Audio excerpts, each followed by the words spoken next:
John Wrege has a prepared speech for us.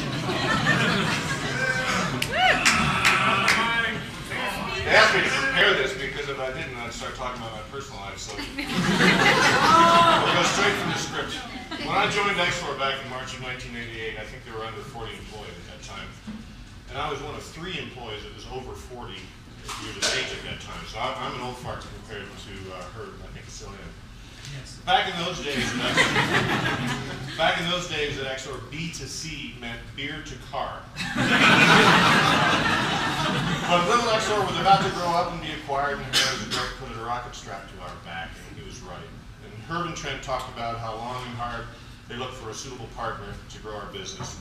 Trent made it sound like it was a big technical type of decision, when in the end it turned out that Herb just didn't want to sell the company to anybody taller than him.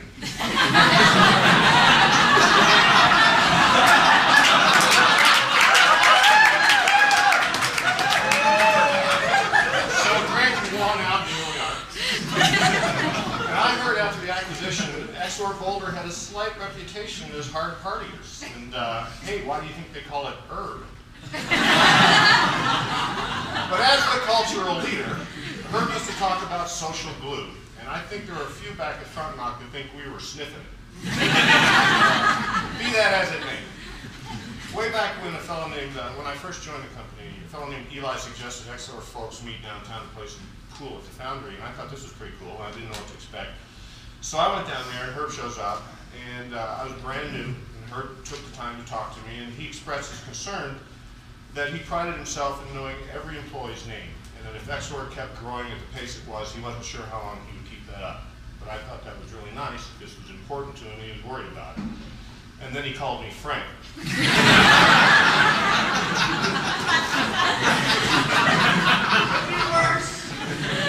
Right away, I recognized Herb's leadership style. You see, my idea of a leader isn't somebody who yells, "Follow me," and expects a bunch of people line up behind him because they have to. A leader, in my opinion, is someone who at some point in their journey looks over their shoulder and happens to see a bunch of people following willingly. That's a leader, and that's Herb. During the first month I worked at XOR, I was down in the mall for lunch, and I saw Herb, and I called out, "Hey, boss!" And he didn't turn around, and I walked closer, and I said, "Hey, boss!" right behind his head, and he didn't turn around. I said, "Hey, Herb." And he turned around, and he says, "Oh, it's you. I don't answer to boss." And I like that too. Another XOR veteran who's been around, stick with me while I digress for a second. Another XOR veteran who's been around for a while, Scott Russell, I don't think he's here tonight. He recently returned from a bicycle tour of the hard parts of Asia. And before he left, I asked Scott, why in the world would he do something so risky, so strenuous, so dangerous, bizarre and threatening, when he could just book a Club Med vacation and enjoy himself? And Scott's answer was humbling. He said that if he didn't challenge himself now to the limit, he may never, and then he'd live to regret it. And I had to ask myself, how many times in my life have I really put myself to the ultimate test? And how many times have I risked everything? And I'm glad Scott got back the way he did. But what does this have to do with Herb?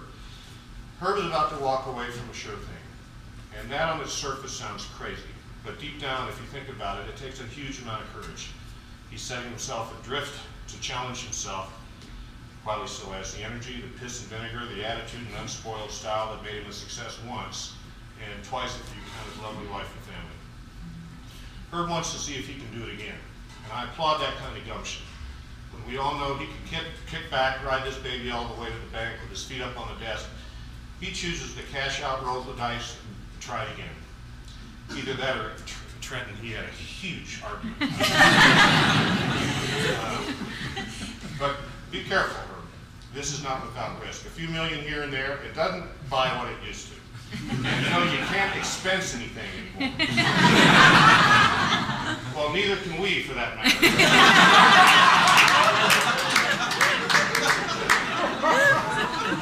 We wish you the best, sir. Look over your shoulder anytime you want. We'll be behind you.